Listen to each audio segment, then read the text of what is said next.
kita akan masuk bab yang baru, bab yang ke-12. Bab 12 ini agak menarik, dekat dengan kehidupan kita, iaitu pelbagai sunnah yang berkaitan dengan adab tidur. Ini muka surat 191. Dalam bab 12 ini ada 4 subtopik.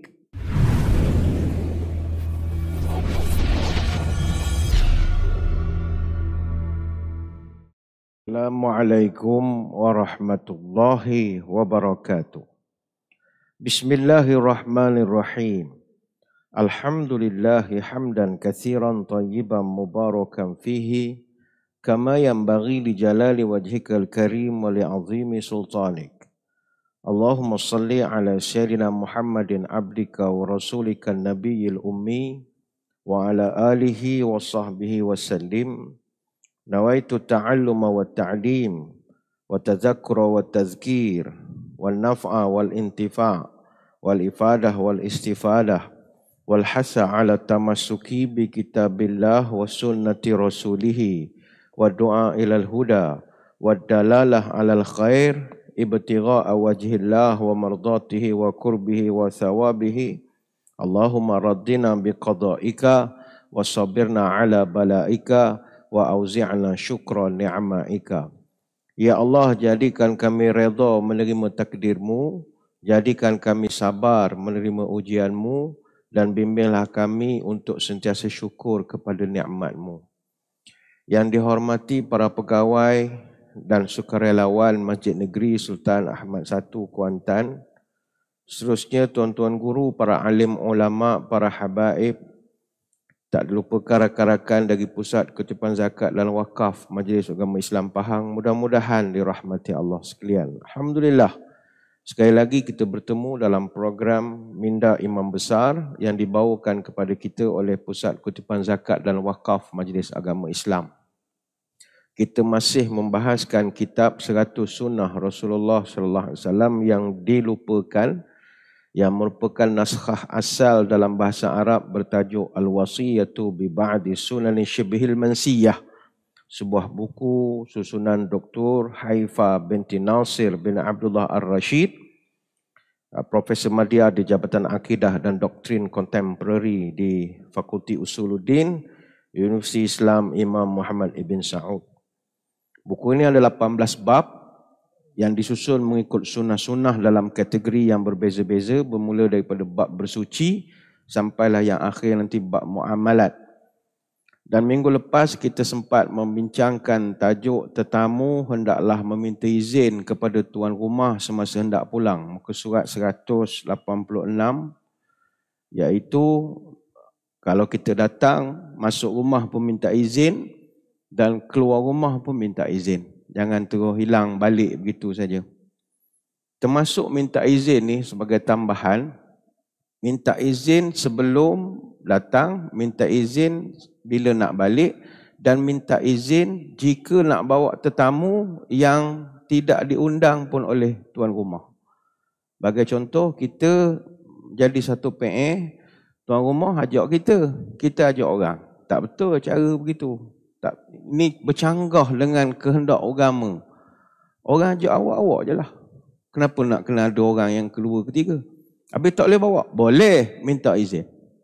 Dalam hadis daripada Ibn Mas'ud, kana minal ansari rajulun yuqalu lahu Abu Syu'aib wa kana lahu ghulamun lihaman faqala isna' li ta'aman ud'u Rasulullahi khamsatin.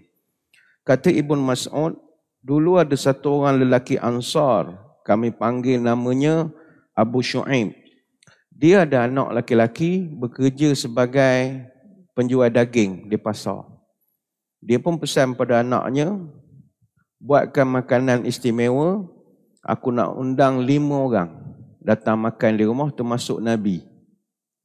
Fada'a Rasulullah SAW khamsatin fatabi'ahum rajulun. Kemudian Nabi pun mengundang 4 orang. Orang kelima adalah baginda sendiri.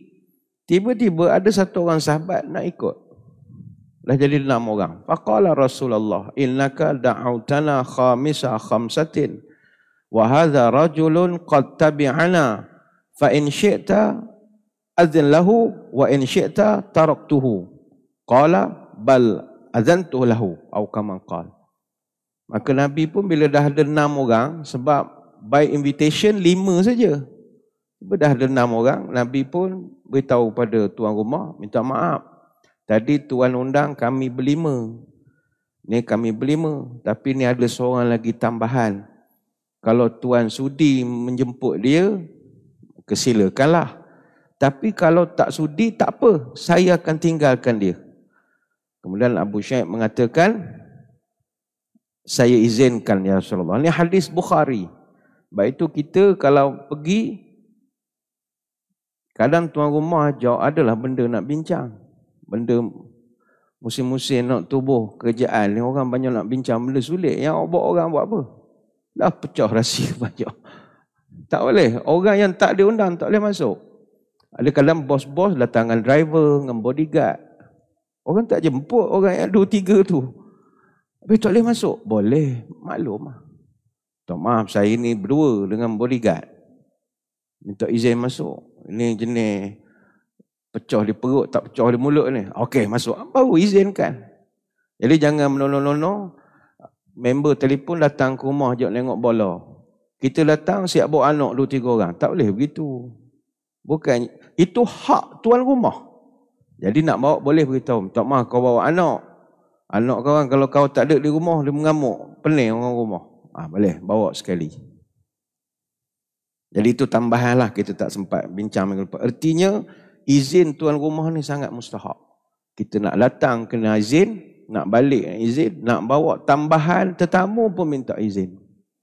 Kita bincang minggu lepas, nak start makan pun minta izin. Jangan terus hidang, terus menolong saja. Izin dulu.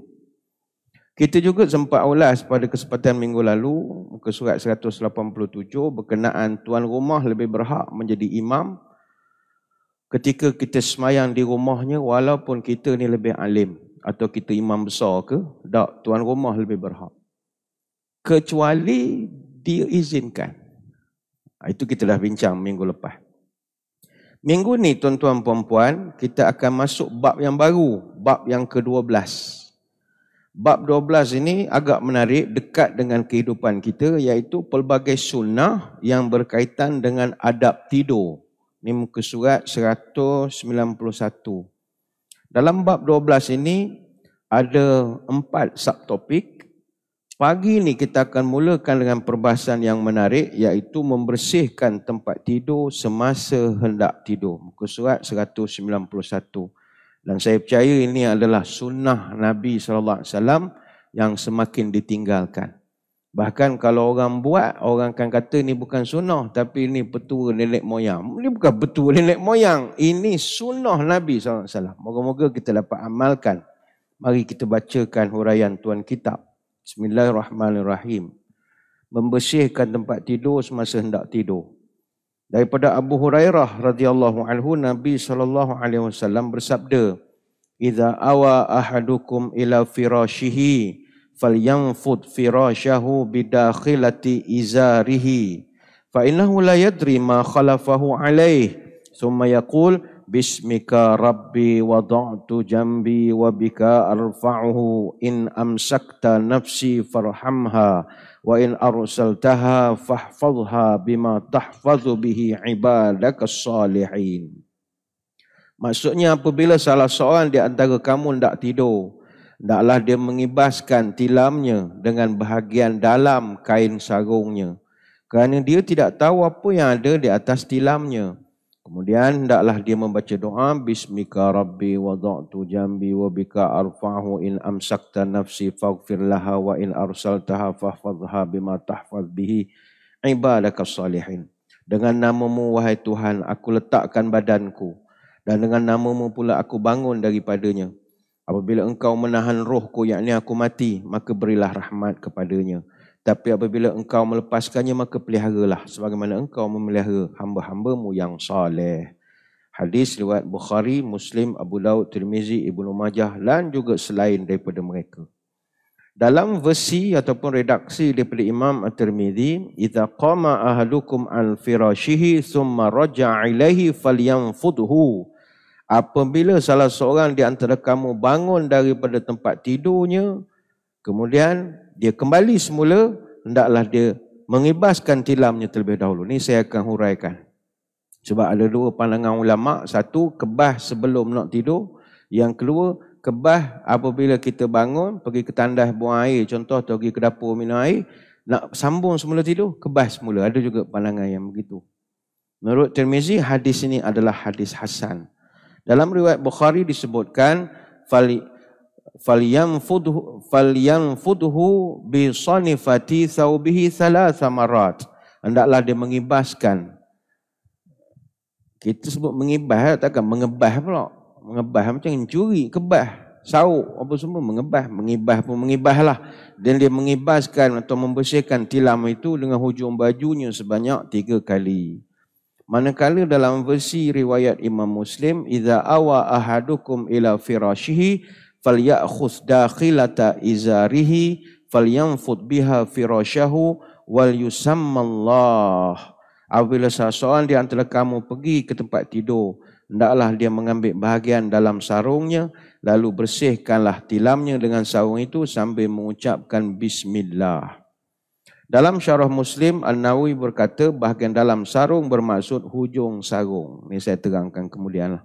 Hadis tersebut menganjurkan kita untuk membersihkan tempat tidur sebelum tidur, supaya kita dapat mengusir binatang yang membahaya seperti ular, kalajengking dan lainnya. Di samping itu, kita juga membersihkan tempat tidur dengan tangan tertutup sarung untuk mengelakkan perkara-perkara yang membahayakan tangan jika ada binatang. Lafaz bisanafati thawbih mempunyai banyak makna. Menurut Al-Hafiz Ibn Hajar, makna yang lebih tepat adalah hujung baju bahagian dalam. Hadirin hadirat sekalian, untuk bab 12 ini, kita membahaskan tentang salah satu daripada perkara yang semua kita lakukan. Tak ada orang yang tidak lakukan, iaitu tidur. Manusia dan tidur berpisah tiada. Tidur ni ramai. Tuan, ada yang tengah dengar MIB ni tidur pun ada. Dan lagi dia terlelap. Tidur sekejap, tersedar balik. Tidur ini benda normal. Dan manusia dalam kajian menghabiskan 1/3 daripada umurnya dengan tidur saja. Kalau dari kecil sampai umur kita 75 tahun, ada dibuat kajian, tanpa sedar kita habiskan masa selama 26 tahun untuk tidur saja. 26 tahun. Dengan nisbah 8 jam setiap kali tidur. Dan berguling dan bergolek nak tidur saja 3 tahun. Guling kiri kanan, musing semua. Dan tidur ni benda ajaib. Dia adalah salah satu daripada tanda kekuasaan Allah. Kebesaran Allah. Tuan-tuan untung kalau dapat tidur. Ada orang tak boleh tidur. Itu yang orang makan ubat tidur. Makan ubat tidur baru boleh tidur. Kita tak payah makan ubat. Pas makan nasi, tidur dah. Nyandar je. Punyalah rezeki murah. Ada orang naik kereta, baru keluar sempang rumah, tidur dah. Orang suruh dia ikut, meleman. Dia pembuta sampai Kuala Lumpur. Mudah sangat. Orang lain naik kapal terbang tak boleh tidur, naik bas tak boleh tidur. Baik itu tidur ni keajaiban. Dalam bahasa Arab, dia ada beberapa kosakata yang menceritakan tentang tidur. Pertama, naum. Yang kedua, ar-rukud. Ini indah bahasa Arab. Kalau kita bahasa Melayu, tidur sajalah. Bahasa Arab dia ada naum, dia ada ar-rukud. Naum ini, kalau dalam kamus, disebut sebagai tidur. Kata naum ni dia asal daripada perkataan nawama, yang membawa maksud yadullu ala jumudin wa sukunin, iaitu satu perilaku menunjukkan kebekuan, beku, tak bergerak dan juga tenang. Itu orang tidur. Dan daripada makna inilah kemudiannya pakar bahasa memaknakan kalimat naum itu adalah tidur. Dan kalimat naum dalam Al-Quran diulang sebanyak 12 kali yang direkodkan dalam 10 surah berbeza. Surah Al-An'am ayat 60, surah Al-A'raf ayat 97, surah Al-Kahfi ayat 18 hingga 19, surah Az-Zumar ayat 42, surah Az-Zariyat ayat 17, surah Al-Qalam ayat 19, surah Ar-Rum ayat 23, surah Al-Baqarah ayat 255, surah Al-Furqan ayat 47, dan suratul Naba ayat 9. Jadi kalau benda tu ada dalam Quran, maka kita semua lakukan. Kita tidur. Perkataan kedua dalam bahasa Arab, ar-rukud. Rukud ni jamak daripada raqid. Raqid ini adalah isim fa'il yang ambil daripada akar kata terdiri daripada 3 huruf. Ra, qaf, dal. Yang menunjukkan kepada pengertian tidur. Imam Abu Laith, dia membezakan tidur siang dengan tidur malam dengan menggunakan kalimat ar-raqid ini. Tidur siang dalam bahasa Arab disebut ruqad, tidur siang. Kalau tidur malam, rukud. Dia beza baris saja. Dan dalam Al-Quran, bentuk perkataan yang menggunakan akar daripada rukud ini adalah sama ada rukud ataupun marqad. Contoh perkataan rukud, wa tahsabuhum aiqadhan wa hum rukud. Dan engkau sangka mereka sedar padahal mereka tidur. Surah Al-Kahfi ayat yang ke-18.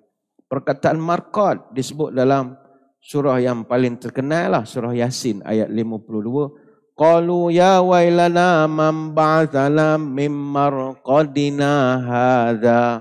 Pada ketika itu, orang yang tak percaya kehidupan akan berlaku selepas kematian, mereka akan mengata, celakalah kami. Siapakah yang bangkitkan kami daripada tempat tidur ini? Jadi marqad dan rukud. Jadi ini kebesaran Allah. Tapi sekarang ialah orang makin susah nak tidur. Makin susah. Apa sebab? Kerana kemajuan teknologi. 100 tahun dulu, manusia boleh tidur 9 jam ataupun lebih. Tak payah 100 tahun dulu lah. Saya ingat tahun 80-an, 90-an pun kita tidur sedap. Pukul 10 tidur dah. Tak ada benda nak buat. Kalau macam kami duduk di kampung, pukul 10, TV jadi cerita apa? Dunia jam 10. Tak ada benda lah. Tak ada lah. Cerita opah. Adalah tengah-tengah malam sikit. Tak daya lah. Buruk mata menunggu. Lepas pukul 12, habis pada berita, negaraku, terus keluar semut lah TV. Zzz, tak ada lah. Jadi kita masa itu banyak tidur. Sedap. Nikmat. Tapi bila manusia menemui elektrik, kita lambat tidur. Sebab cerah banyak. Rumah pun api buka apa semua. Tahun 40-an, 50-an, orang lambat dah tidur sikit sebab dah ada televisyen. Tahun 90-an, tahun 2000 ke atas, kita dah payah tidur kerana ada internet. Payah nak tidur pun, gentai telefon lagi, sempat check mesej, WhatsApp group macam-macam. Baca cerita politik terus jadi nak marah. Tak jadi tidur. Bila nak tidurnya? Bila nak tidur hidup kita ni? Ni tambah pula sekarang, ada Netflix pula lagi. Bila nak tidur? TV 24 jam, movie 24 jam. Dia Allah Ta'ala sebut, tidur ini pertama untuk aku buatkan tidur ni untukmu berehat. Wa min ayatihi manamukum bil laili wan nahar wabtigha'ukum min fadlihi inna fi dzalika laayatin liqaumin yasma'un. Dan di antara tanda kemurahan hati dan kasih sayangku kepada makhluk adalah tidur kamu pada waktu malam dan siang. Itu Allah Ta'ala sebut. Ini kemurahan hati aku. Atas dasar sifat penyayang aku kurniakan kepada kamu untuk tidur pada waktu siang dan ada juga pada waktu malam dan ada juga pada waktu siang.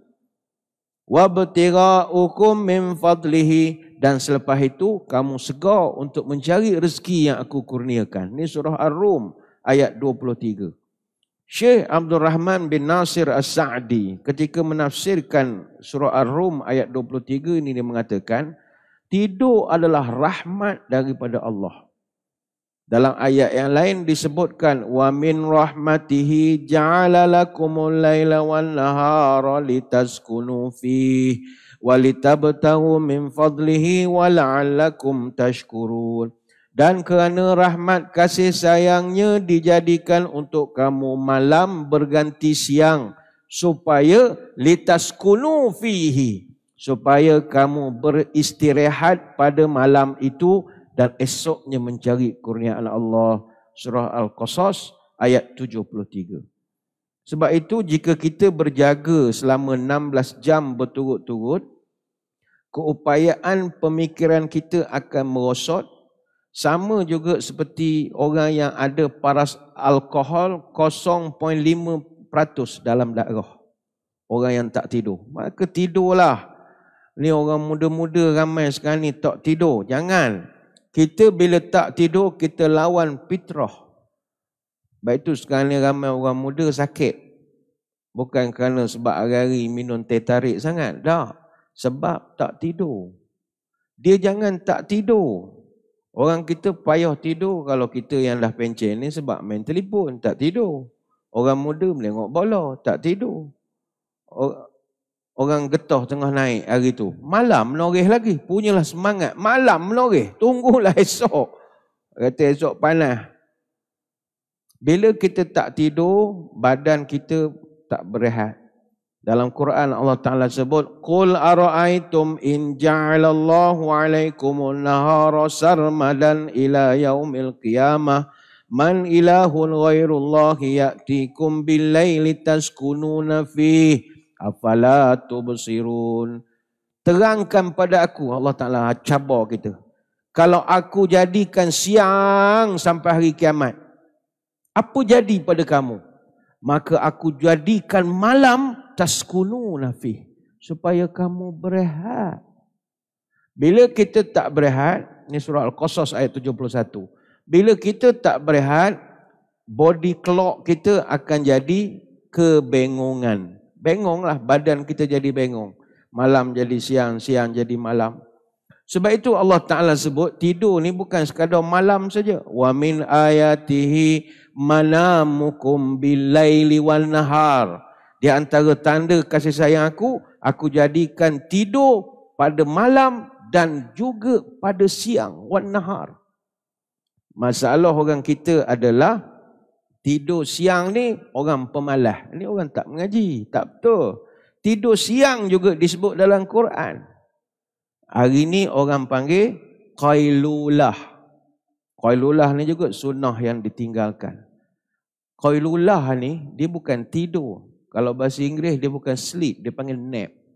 Mana nak terjemah dalam bahasa Melayu nap ni NAP. Kalau dewan bahasa dia panggil tidur sepicing. Tobat tak faham, tidur sepicing dia panggil. Tidur sepicing. Kalau tidur tu membuta tu, dia nap ni dia lain. Dia qailulah ini, dia daripada qala yaqilu qailan qailulatan. Kata Ibn Manzur, qailulah ini tidur pada pertengahan siang.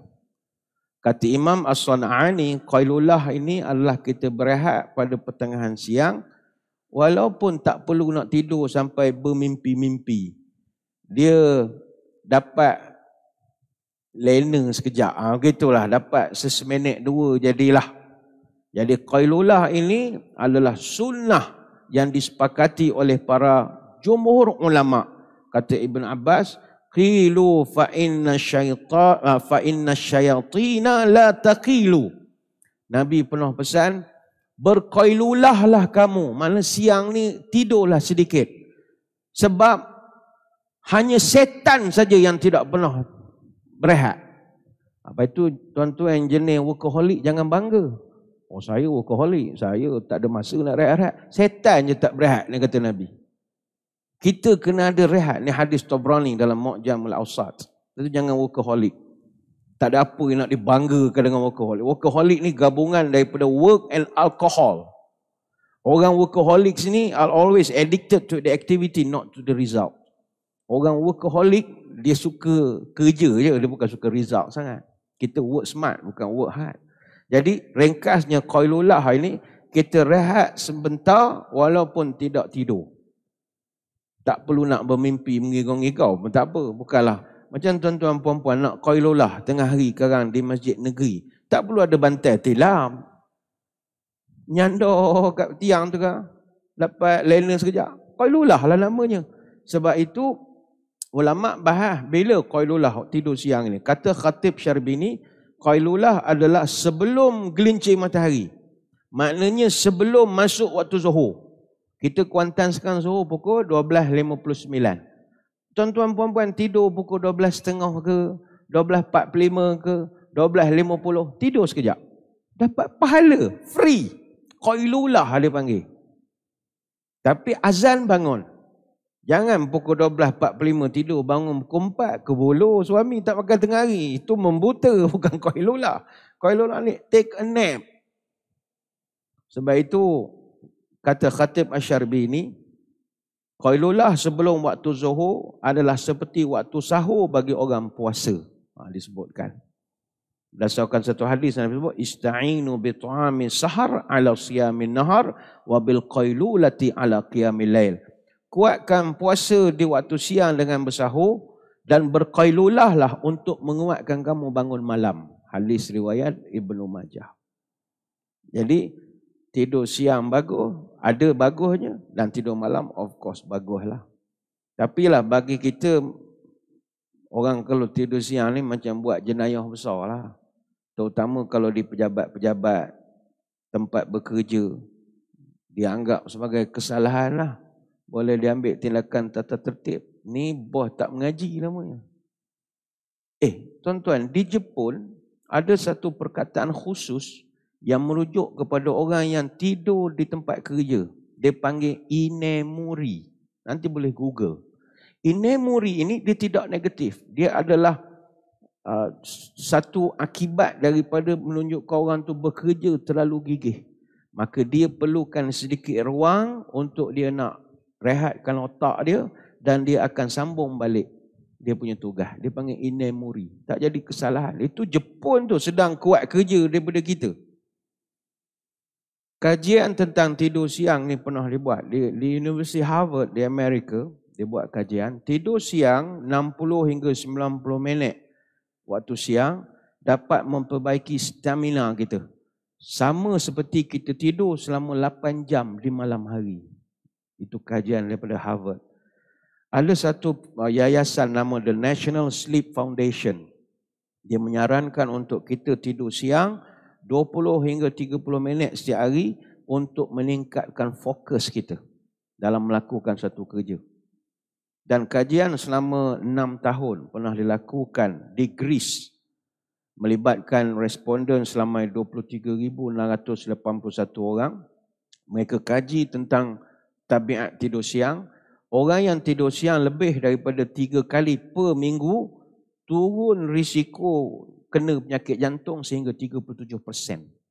Jadi kita, ini sunnah yang ditinggalkan, qailulah. Nanti tengah hari sebelum masuk zuhur, tuan-tuan take a nap. Jangan tidur berselimut buka aircon rumah tak bangun lah. Dia just take a nap.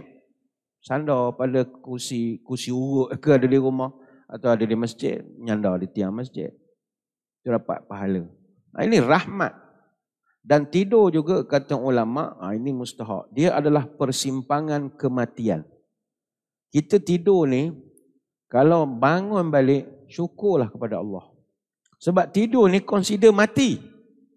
Allahu yatawaffal anfusa hina mautiha wallati lam tamut fi manamiha.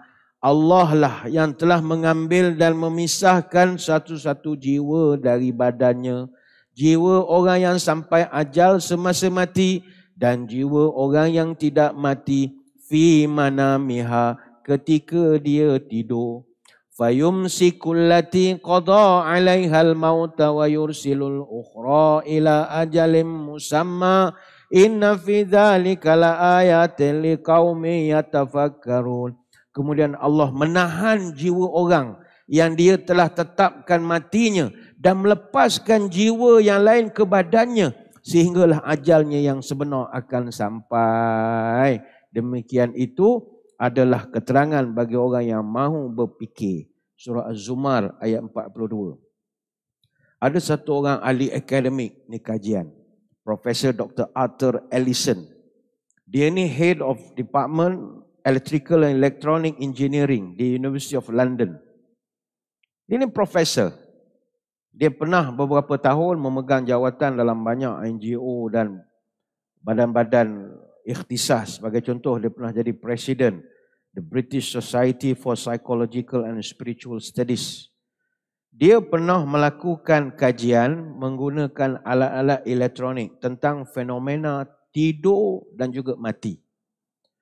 Pernah sekali dia diundang ke persidangan antarabangsa Islam yang pertama yang diadakan di Kairo, di Kahirah pada September 1985.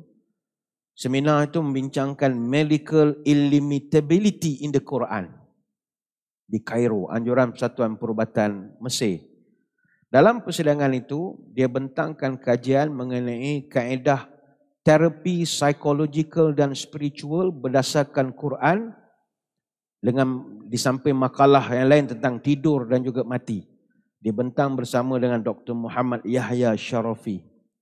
Kajian selama 6 tahun itu, dia punya finding dia, bila kita tidur, memang ada sesuatu yang keluar daripada tubuh kita ketika tidur. Memang ada benda keluar. Dan benda itu akan masuk balik ketika kita bangun. Namun untuk orang mati, benda yang keluar tu tak balik dah. Jadi sesuatu yang kita panggil sesuatu lah. Alat yang dikesan oleh alat elektronik Dr. Ellison itu, dia mengesan sesuatu tapi dia tak tahu apa. Jadi hipotesisnya dia kata mungkin ini adalah roh. Roh manusia keluar. Bila diterangkan bahawa benda ni ada disebut dalam surah Zumar ayat 42 dan dia begitu kagum sekali dan dia mengucap 2 kalimah syahadah masuk Islam, tukar namanya jadi Dr. Abdullah Ellison, Profesor Dr. Abdullah Ellison. Sebab itu kita tidur ini adalah simulasi mati. Baik semasa kita tidur ataupun semasa kita mati, roh akan keluar daripada kita. Namun perbezaannya adalah orang tidur bila bangun roh balik. Orang mati, roh tak datang balik. Berapa ramai saudara kita, kenalan kita yang meninggal masa tidur? Berapa ramai? Keluar nyawa tak balik lah. Kita tidur, nyawa keluar. Baik tu orang tua-tua kalau nak menggerak budak bangun, dia kata gerak pelan-pelan, roh dia tak dan masuk. Mamai, putih mata dia, roh tak dan masuk. Kelang kabut, roh masuk. Masuk duduk kat kaki dah jadi tak betul berjalan. Orang sekarang ni tak kerti bahasa. Budak tidur, dia angkatnya terus main berdiri budak. Gini pening, pina mata, roh dia kelang kabut masuk. Baik tu orang dulu Allah beraluh kalau tok nenek kita kan pegang ibu jari kaki lah macam-macam. Beraluh. Gerak. Lek, bangun lek. Lek, bangun. Tak bangun juga. Angkat kalau larat. Tak larat ambil air. Percik. Punyalah beraluh. Sebab roh memang keluar. Dan bila dia bangun, roh tu masuk balik. Dan itu ada kajian saintifik. Saya nak kongsikan tuan-tuan perempuan. Ada satu fenomena dia panggil sleep apnea. Sleep apnea ni satu keadaan di mana kita berhenti bernafas. Apnea ni maknanya tanpa nafas. Purata manusia mengalami sleep apnea sekitar 8 hingga 10 saat.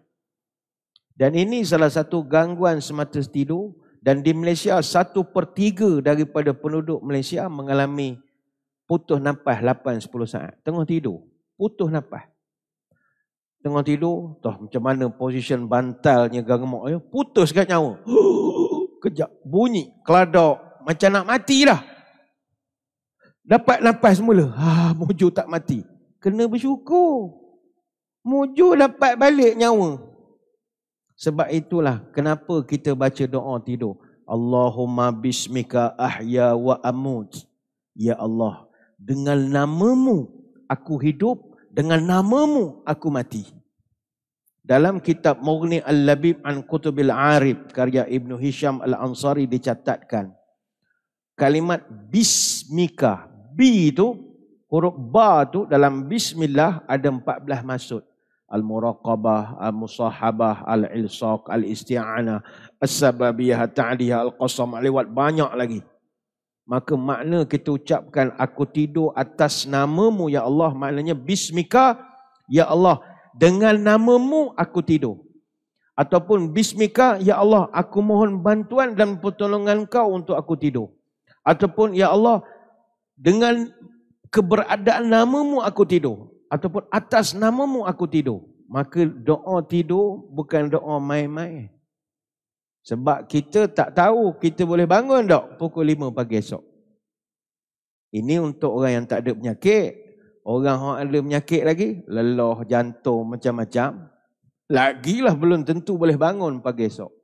Orang yang ada kanser tahap 3, boleh confident bangun pagi esok? Belum tentu. Maka tidur ini nikmat. Bangun tidur pun nikmat. Silakan tidur. Cuma jangan banyak tidur. Tidur jangan menghabis umur. Berjaga jangan menghabis masa. Tidur tak ada masalah. Cuma sunnah yang kita nak tampilkan pada pagi ini adalah sebelum nak tidur ikut sunnah Nabi, iaitu mengibah tempat tidur. Hadisnya kita dah bacakan tadi dan syarah daripada Imam An-Nawawi disebutkan disunatkan untuk mengibah tempat tidur sebelum berbaring. Tujuannya kita nak memastikan tidak ada yang boleh membahayakan atau mudarat kepada kita, sama ada ular, kalajengking atau seumpama dengannya.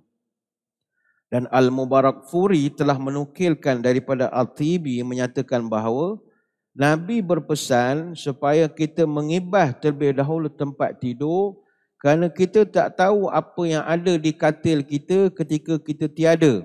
Contohnya ada tanah atau kotoran ataupun hama. Ini boleh rujuk dalam kitab Tuhfatul Ahwazi. Hama ni tuan-tuan, ini saya nak kongsikan.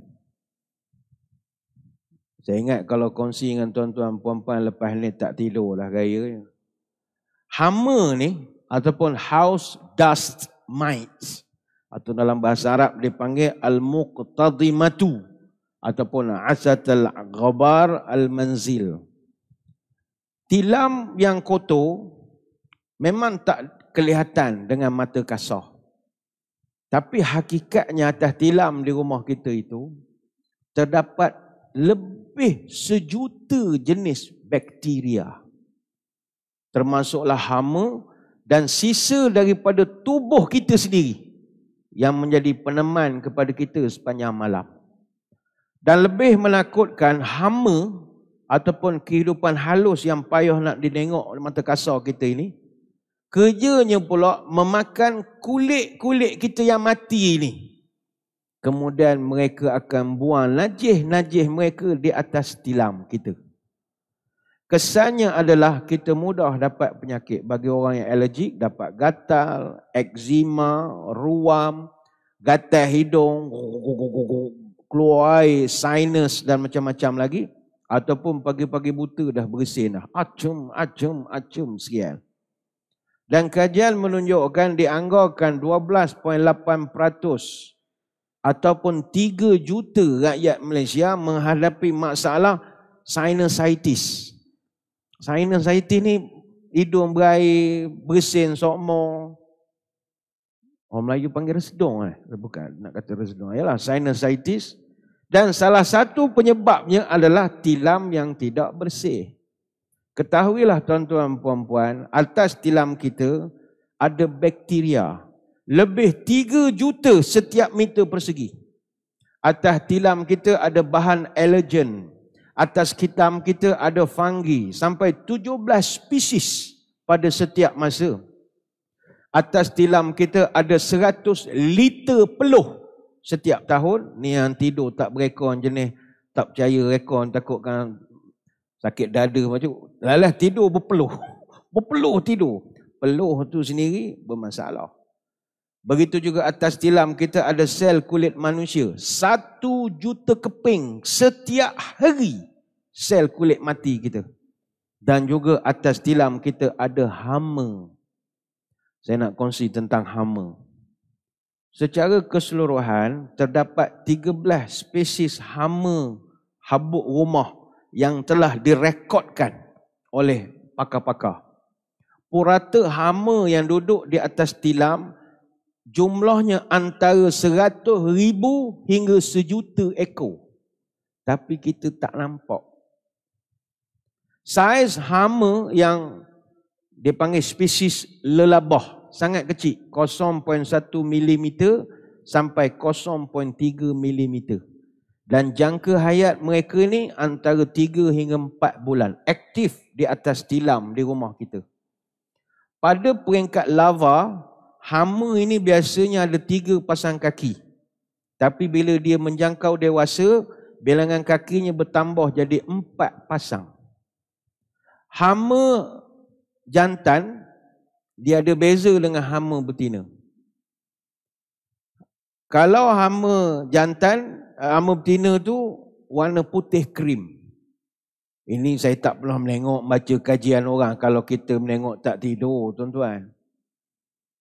Dan hama rumah ini, atas tilam kita, dia ada kuku yang tajam. Yang membolehkan dia mencengkam kuat pada tilam, bantal ataupun sofa di rumah kita. Walaupun hama ni umur tak panjang, 3 bulan, 4 bulan, tapi dia punya kadar beranak tinggi. Dia boleh membiakkan 300 telur pada satu-satu masa dan dia boleh meneruskan kehidupan di tilam kita dengan makan klemomo, peluh dan sel kulit mati kita. Dia makanan hama ni salah satunya adalah sel kulit kita sendiri. Dan Allah ni ciptaan ajaib lah. Manusia memiliki kira-kira 1.6 triliun sel kulit. Dan antara 30,000 hingga 40,000 daripada sel kulit kita ini jatuh setiap jam tanpa kita sedar. Dia jatuh sebagai kulit mati. Menurut kajian American Academy of Dermatology Association, sel kulit mati membentuk 18 hingga 23 lapisan pertama untuk kulit kita saja. Dalam tempoh 3 hari, kalau dilonggokkan sel-sel kulit mati ini, jumlahnya seberat 1 gram. Dan jumlah ini cukup untuk memberi makan sekenyang-kenyangnya kepada 100,000 ekor hama untuk tempoh 6 bulan. Maknanya yang supply makanan dia, kita sendiri. Hama ni wujud. Tilam, bantal, katil. Ini tempat utama yang selalu dipenuhi oleh hama. Sebab itulah bahan-bahan yang dikeluarkan melalui proses perpeluhan kita ataupun sel kulit mati, ini sumber makanan utama kepada hama. Dan najis hama ini, dia ada bakteria dan juga enzim dan secara perlahan-lahan dia berkumpul menjadi debu haluh, habuk haluh yang bertabur dan berterbangan di dalam rumah kita.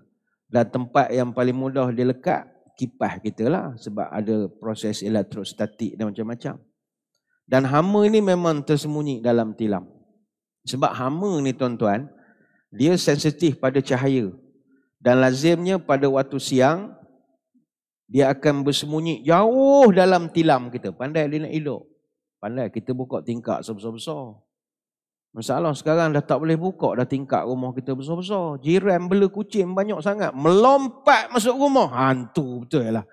Ni lain tahun kita buat pula tajuk hukum membela kucing menyusahkan orang. Nanti kita akan bincangkan tajuk. Awak sayang oyen, awak punya pasal lah. Masalah kita dah tak merdeka dah rumah kita sekarang. Nak buka tingkap pintu dah payah. Dia terjun ni rumah kita. Ni contoh. Marah pula Persatuan Pencinta Kucing ni kan. Tak, kita nak jemur rumah kita, tilam dan macam-macam dah jadi terganggu dah sekarang. Daripada jauh dengar loceng dia, kecil-kecil. Kucing rumah sebelah lah ni. Kucing rumah sebelah, kecil-kecil. Melengok-lenggok, berjalan, melompat kat tingkap rumah. Dia, hama ini, dia memainkan peranan paling mustahak penyebab kepada alergik, asma dan juga rhinitis. Penyumbang paling utama lah.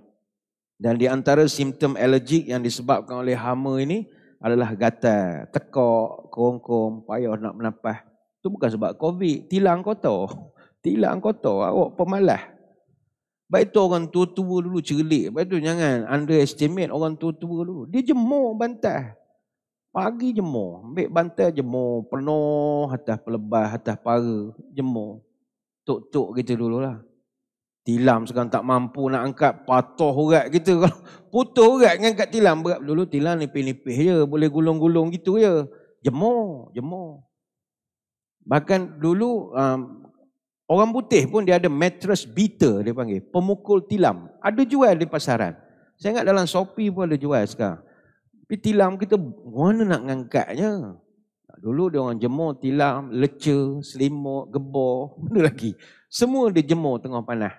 Padahal pukul, keluar debu, kita pun kabut debu, hama.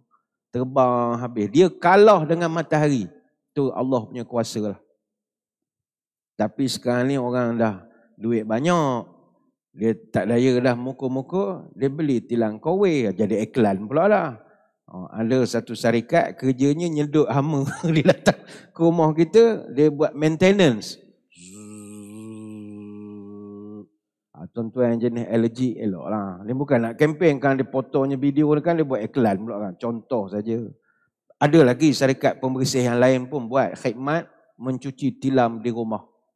Tapi bagi orang yang have, orang yang ada kemampuan, golongan berada, dia beli sendiri alat HEPA, dia panggil.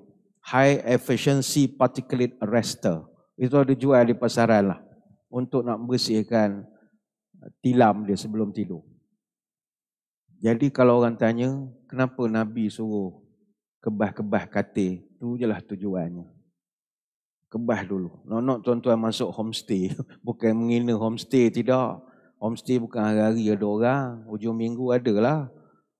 Bayangkan berapa hama dah ada. Lepas tu ada setengah orang bawa cadar sendiri. Terpulang lah. Jenis orang alergik kuat, bawa cadar sendiri.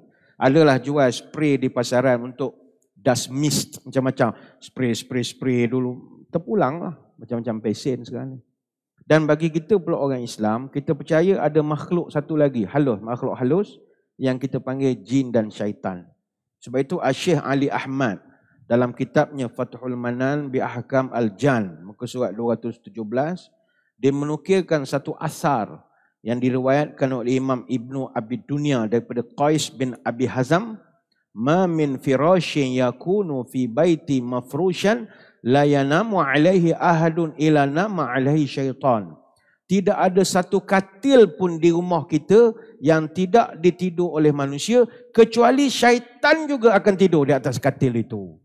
Bayangkan kalau katil yang ada orang pun syaitan tidur, bayangkan bilik anak bujang kita yang dah kerja Kuala Lumpur yang kita tak pernah tidur itu, lagilah siap 7 keturunan dah gak. Jadi mesti kita percaya ada benda halus. Lalu Syekh Ali Ahmad dia memberikan komen bahawa asar ini dikuatkan dengan satu hadis dalam Sahih Muslim, firashun lirrajuli wa firashun li imraatihi wa salisu lidhaifi wa rabi'u li syaitan. Dalam rumah satu katil untuk suami, satu katil untuk lelaki, satu katil untuk perempuan, katil ketiga untuk tetamu, katil keempat untuk syaitan. Itu Nabi ada sebut dalam hadis Muslim. Jadi, kebahlah katil. Mungkin orang-orang sains kata, tak padan kebah Syekh, mana cukup, korang-korang kena pakai kemikal. We do the best, God do the rest. Daripada tak buat apa-apa, at least kebah juga. Kebah sikit. Cuma tadi sebut di awal, Imam Al-Bukhari, dia memberi pandangan tambahan, iaitu bukan sekadar kebas katil itu sebelum tidur, tapi lepas kita bangun daripada tidur dan nak tidur balik. Dalam kitab Adabul Mufrad, Imam Bukhari dia mengatakan kita bila bangun dari tidur, kemudian nak tidur balik, kebah dulu. Sampai Imam Bukhari buat satu bab khas, babu idza qama min firashihi summa raja'a falyanfudhu. Bab jika seorang bangun tidur lalu nak kembali tidur, kebas dulu tempat tidur dia. Maka ada ulama yang menyatakan wal muradu bi awa ila firashi adu ila firashi naumihi inda iradatin naum. Yang dimaksudkan dengan awa ila firashi adalah kembali ke katil ketika nak tidur balik. Dan Imam Bukhari juga dia beri satu judul bab untuk hadis ini dan hadis-hadis lain. Dalam satu judul babut ta'awuzi wal qiraati indal manam. Bab baca a'udzubillah dan membaca doa ketika nak tidur. Dimasukkan dalam bab itu. Dan Syekh Mustafa Buah dalam catatannya terhadap Sahih Bukhari, dia mengatakan awa atau firashi liyanam alaih. Awa itu adalah mendatangi katil untuk tidur. Jadi puan-puan tuan-tuan boleh buat dua perkara, dapat satu sunnah. Pertama malam kan, lepas isyak, lepas tengok tu nak tidur, kebah dulu. Kebah dulu, suruh suami anak keluar dululah, habuk banyak ni. Kebah dulu, beli biter, kalau ada biter, pukul. Jangan pukul dengan penyapu. Penyapu dalam nyapu lantai. Kan nak tidur. Pukul. Biar habuk tu naik sikit. Betul kan tidurlah. Sangka baiklah, mudah-mudahan dah keluar. Mana dah tidur, katalah pukul 11.30 malam kan terbangun. Dahaga masalahnya. Bangun. Minum air. Sebelum sambung balik tidur, kebah dulu. Sambung balik tidur. Tapi kalau dah kebah tak tidur dah, berpeluh tak jadi tidur dah. Tanya soalan, kalau nak kibah pakai apa? Kita boleh mengibah pakai kain atau apa saja yang sesuai untuk kita nak mengibah tilam tersebut. Kata Al-Qari, diperintahkan mengibas tempat tidur dengan kain kerana kebanyakan masyarakat Arab tidak ada pada mereka pakaian lain kecuali apa yang mereka pakai, iaitu izar, kain bawah, dan juga ridak, kain atas. Jadi dia ambil pukul itu sajalah. Cuma ketika kita mengibah, payah sebut mengibah, sebut ngebah biasanya. Sebelum kita mengebah itu, kan orang Kuala Lumpur tak faham. Mengebah ni curi kata dia. Mengebah tu mengibah lah, payah betul lah nak bagi faham. Sebelum kita nak kebah itu, mengibah itu, ada bacaan. Sebagaimana dalam hadis yang kita baca dalam kitab kita tadi, bacaannya yang perlu dibaca ketika nak mula adalah dengan menyebut Bismillah. Lepas selesai kibah sebanyak 3 kali, dah yakin tak ada benda-benda, barulah kita baring. Kemudian kita bacalah doa sebelum tidur. Nanti puan-puan tuan-tuan ada masa hafallah doa ni, muka surat 192. Bismika Rabbi wada'tu jambi wa bika arfa'hu in amsakta nafsi faghfir laha wa in arsalta fahfadha bima tahfadhi ibadakas salihin. Ini hadis riwayat Bukhari Muslim dan ramai ulama hadis. Jadi kalau dapat hafal. Masa muka tu bacalah Bismillah. Jadi kita simpulkan tujuan Nabi SAW menyuruh kita mengibah tempat tidur ini adalah untuk kita nak membersihkan tempat tidur kita. Daripada pertamanya adalah kotoran, tanah ataupun habuk dan juga hama yang mungkin berada. Yang memang berada lah pun di atas katil kita itu. Itu baru hama saya terang, belum pijat lagi. Pijat itu yang berbintak-bintak badan. Biasa kalau tidur hotel murah lah kan. Kita hotel-hotel murah, rumah kedai. Bukanlah menghina hotel rumah kedai. Hotel-hotel yang jenis di pekan-pekan kecil ni kadang, dia tak well maintain pun. Dia kadang kita tidur sekejap, berasa ada benda bawah badan. Gigit. Itu lain pula. Payah, macam-macam binatang dia, jadi kebah dulu. Selain itu, untuk tujuan kita mengibas-ngibas ini adalah untuk memastikan tidak ada haiwan-haiwan yang berbahaya. Contohnya kalajengking, labah-labah yang mungkin, ataupun ular. Pernah ada ular ada atas katil. Kita tak perasan ya, sebab cadar kita mungkin warna-warni, bunga-bunga. Mana perasan ular sawa belengkau atas tu? Jadi lebih baik dikebah dululah. Tapi kalau ular ada dalam rumah, parking atas katil, bagi salam dululah. Kita tak tahu datang mana ular, elok parking. Kan orang menyudi kita, bagi salam. Takut jin tumpang tidur, salah parking. Bikin salam. Tengok mata berkelip, yelah tu. Keluarlah aku nak tidur. Kali keluarlah tu. Cek mata dia berkelip ke tidak ya. Ini lain tahun lah kita bahas. Bagaimana mengenal binatang berasal pada jin. Jangan semua binatang bunuh. Kena tengok dulu. Kan marah ke kucing, kan kucing-kucing bunuh. Rupanya jin. Jangan main. Dan ketiga kesimpulannya, ketika mengibas itu, baca Bismillah. Itu basic lah. Bismillah. Dan sambil itu berdoalah pada Allah untuk kita dijauhkan dari sebarang musibah apa semua. Dan doa yang terbaik, doa yang ada yang dalam kitab kita ini. Tapi sebab panjang, saya tidaklah mengatakan wajib nak apa. Kalau tuan-tuan perempuan, panjang ni Ustaz, 3 baris, panjang, 3 baris, panjang. Bukan 3 muka. Tak apalah, doa Melayu pun tak apa. Bismillah. Yang penting bismillah itu. Sebab kita nak mengambil berkat bismillah. Nabi dalam hadis pernah menyebut, kullu kalamin au amrin zibalil la yuftahu bizikrillah azza wa jalla fahuwa bataru. Apa saja ucapan atau pekerjaan yang tidak dimulakan dengan menyebut nama Allah, maka amalan tersebut putus. Ini hadis riwayat Ahmad. Putus itu maknanya berkat tak ada, rahmat tak ada. Jadi minimum bismillahirrahmanirrahim. Bismillah contoh. Kebas lagi bismillahirrahmanirrahim. Buat. Itu ikhtiar kita. Kemudian tambahlah ikhtiar yang lain. Pagi-pagi sebelum datang masjid, jemur sekejap. Tengok cuaca lain macam, pesan ke jiran. Kalau hujan, tolong angkat. Tak bertilam aku malam ke. Jadi pandai-pandailah nak hidup. Sebab makhluk-makhluk itu pasti ada. Ya. Moga-moga apa yang kita bahas kali ini mendapat manfaat kepada kita bersama. Saya kira sekadar itulah saja. Untuk tajuk yang akan datang ini, meletakkan tangan kanan bawah pipi kanan ketika tidur. Ini akan datanglah kita bincangkan. Cuma di penghujung ini nak dimaklumkan, untuk minggu depan, 7 hari bulan Disember dan juga 14 Disember, dimaklumkan tidak ada kelas MIB.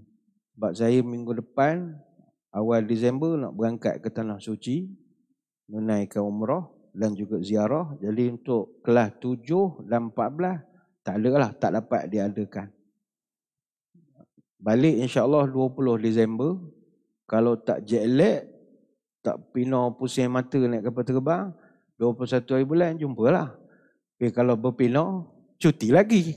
Jumpa Christmas esok lah, gaya je. Itu makluman pertama lah. Minggu depan dengan minggu selagi tak ada kelas. Yang 20 tu kalau tak pening lah, jet lag ni maknanya siang kita malam dia kan, dia ada pening-pening sikit. Macam siang sekarang ni tengah malam sana, berpina je mata nak mengajar macam mana. Tengok keadaan, mudah-mudahan sihat. Yang kedua, ni nak diwawarkan, bermula 9 sampai 18 hari bulan minggu depan, hari Jumaat sampai hari Ahad, di Masjid Negeri kita buat satu pameran. Pameran memahkotakan Sayyidina Muhammad SAW. Pukul 10 pagi sampai 10 malam ada bawa pameran sikit di Dewan tertutup situ. Pameran replika barang-barang kebesaran Nabi sallallahu alaihi wasallam semua. Macam muzium kecil mini lah akan ada di sebelah situ. Bermula pada Jumaat sampai Ahad minggu depan. Dan yang ketiga, kepada ibu-ibu, tuan-tuan yang ada anak cucu, cuti sekolah tak ada kerja, ada program cuti sekolah anjuran Kafah An-Nadwah Masjid Negeri. Bermula pada 12 sampai 23 Disember, Isnin sampai hari Khamis, pukul 8 pagi sampai 12 tengah hari. Maknanya drop anak-anak cucu tu di masjid 8 pagi, pukul 12 kan ambil balik. Dia duduk di masjid, kita akan ajar dia ada kelas Iqra'. Kita suruh dia menghafal surah-surah pilihan, senang nak jadi imam nanti. Dan kita praktikal semayang, betulkan rukuk dia, sujud dia. Dan ini terbuka untuk khusus untuk pelajar kafar. Tapi kita buka juga untuk pelajar yang bukan kafar Masjid Negeri. Tapi umur antara 5 sampai 15. Jangan kurang, jangan lebih. Kurang pada 5 tak ada yang ngejar. Atas pada 15 payah sangat kalau tekan dah tua lah atas pada 15 ini. Dia ada yuran sikit, dia kenakan RM50 kalau tak salahnya, ada makan, sijil apa semua. Jadi kalau tuan-tuan perempuan nak maklumat lanjut, pergi ke pejabat kafar di sebelah sana sekarang boleh dapatkan maklumat. Dari saya kira sekadar itulah saja. Terima kasih atas kehadiran. Mohon maaf sebarang kekurangan. Moga-moga dapat bertemu pada lain-lain kesempatan. Sebelum berpisah, marilah kita berdoa. Moga majlis diberkati ilahi. A'udzubillahiminasyaitonirrajim. Bismillahirrahmanirrahim. Allahumma salli wa sallim ala Sayyidina Muhammadin salatan tukhrijuna biha min zulumatil wahmi. Allahumma inna duha'a duha'uka wal baha'a baha'uka wal jamala jamaluka wal quwwata quwwatuka, wal qudrata qudratuka, wal ismata ismatuka. Allahumma in kana rizqina fis sama'i fa anzilhu, wa in kana fil ardi fa akhrijhu, wa in kana mu'assiran fayassirhu, wa in kana haraman fatahhirhu, wa in kana ba'idan faqarribhu bihaqqi duhaika wa bahaika wa jamalika wa quwwatika wa qudratik. Atina ma ataita ibadika salihin. Ya Allah, sesungguhnya waktu duha ini waktu duhamu, kecantikan waktu duha ini kecantikanmu, keindahannya keindahanmu, kekuasaannya kekuasaanmu. Ya Allah, jika rezeki kami masih di langit, turunkanlah. Kalau di bumi, keluarkanlah. Kalau susah, permudahkanlah. Kalau haram, sucikanlah. Kalau jauh, dekatkanlah. Berkat waktu duhamu, berkat kecantikan waktu duhamu, limpahkanlah segala yang engkau telah limpahkan pada hamba-Mu yang soleh. Subhanakallahumma wa bihamdika nashhadu an la ilaha illa anta nastaghfiruka wa natubu ilaik. Wa sallallahu ala sayyidina Muhammadin wa ala alihi wa sahbihi wa baraka wa sallam. Walhamdulillahi rabbil alamin. Sekadar itu wabillahi taufik wal hidayah. Wassalamualaikum warahmatullahi wabarakatuh. Wallahu a'lam.